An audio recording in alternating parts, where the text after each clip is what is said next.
Hi, Matt Forsey here. Just going to show you a quick idea I've got for this children's book. So, I had an idea for a book which we done painted in watercolour.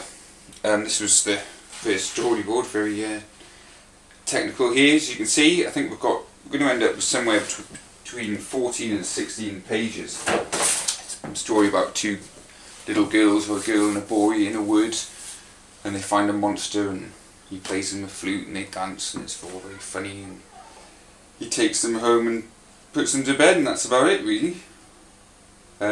So I started working on a lot of drawings of small children, trying to match up some of their facial expressions that we're going to need. Essentially, this is going to be painted in watercolour, and I'm going to have to break down everything into this sort of style. So that's the sort of level of simplicity we'll be looking at, although the actual illustrations will be painted twice the size of that. It's like a screen print, but painted in watercolour. So a children's face like that is going to end up probably no much bigger than a credit card at the most.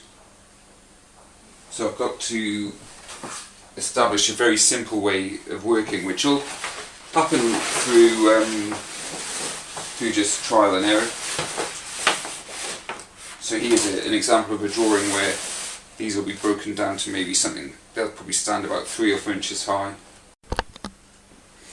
Okay, so when I was doing these drawings initially, I was working on A4, but it just didn't really work out. I couldn't really express myself properly. I was getting constrained by the paper, so I just went and bought this great big roll of wallpaper and some charcoal and some heavy pencils, and just started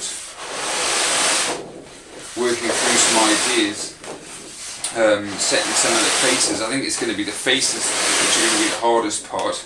Oh my god, I haven't looked at these for like 2 weeks. Just working out some basic, simple expressions. Looking at scale, I mean, it's just all wrong, but you know, you might have a big head. Who knows? This is the scene where he just pops up out of this hole. The first meeting in the forest. That's the opening scene. Again, you can see I've set it in a pine wood. I'll leave it at pine for now. I can do this sort of style in a deciduous wood too. I'm going to see if I can find. Oh, we'll look at the way it's going to be painted in the next video. This is just about the drawing. So the first set of scenes. These are the size I'll be actually painting. It's about 50 by 70 centimeters. This is just a very, very rough first drawing of each storyboard. So this is where the giant sleeps under the tree and he leaves his hand out at night because he's a bit stupid or a bit forgetful. And the girls find his hand wrapped around the tree in the morning. They give it a tickle, wake him up, and the giant pops up out of the hole. That's roughly the sort of scale we're looking at, so he's probably going to be about 18 feet high, something like that. Should be maybe a bit smaller. Plays his flute to them dancing. That's him carrying them home.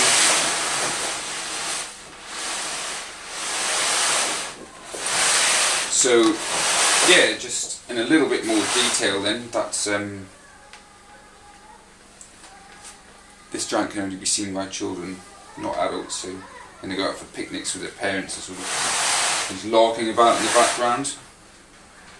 That's them being put to bed at night. That'll be the final scene in the book where the giant's outside playing his flute or his violin or whatever it might be. These are some slightly more detailed drawings. This is where I ended up at. Just looking at breaking the drawing down into 5 shades. Again, I'm getting a bit more of the scale right. It'll just develop. I mean, this is really, really early days. There's going to be a lot going to happen. Should take me about 2 months, I should think. There'll be, I think, 16 different frames. Yeah, that's the one after she tickled his hand and he sort of pops up out of the hole. Here's the upturned stump in the background.